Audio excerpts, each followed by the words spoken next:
Mais d'abord, c'est un fléau qui concerne 4 à 6% des élèves entre le CE2 et le lycée, le harcèlement scolaire. Pour lutter contre le phénomène, plusieurs dispositifs existent, certains mis en place par des associations.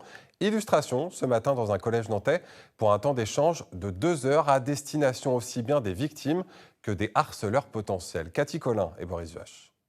Et elle nous dit quoi cette image du coup? Le fait que la victime, elle se sente pas bien alors qu'elle n'est pas à l'école.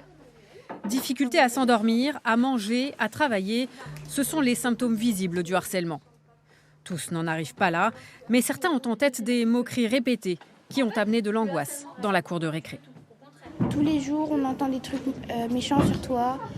Le soir, tu te demandes si c'est vrai ou pas vrai. Tu pleures. Au début, je suis restée renfermée sur moi-même. Je me cachais pour pas qu'on me tape. Et après, progressivement, je suis allée parler aux adultes, à mes parents qui ont prévenu la directrice pour que ça s'arrête. Définir le harcèlement pour mieux l'identifier et réagir comme victime mais aussi comme témoin pour ne pas devenir complice. Imaginons un jour dans la classe, vous avez 2 personnes qui se disputent, d'accord? Et dans ces 2 personnes qui se disputent, il y en a une des 2 qui va voir tout le reste de la classe qui dit « bah voilà, moi je me suis disputée avec un tel », plus personne lui parle. Et qu'est-ce qui se passe? Toute la classe lui parle plus, elle le met à l'écart. La personne elle va se sentir comment? Plus les personnes qui sont autour et qui ont connaissance de la situation vont rigoler, se moquer, plus ça va avoir un impact justement sur la situation qui peut s'empirer ou voire dégénérer.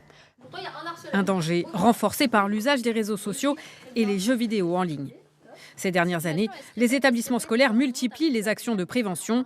Ici, intervenants extérieurs, jeux de rôle, parrainage par les plus grands. Si on se contentait, nous adultes, de leur dire « ce n'est pas bien de harceler ses camarades, attention aux réseaux sociaux, etc. etc. » Donc ça, je pense que ça aurait ses limites.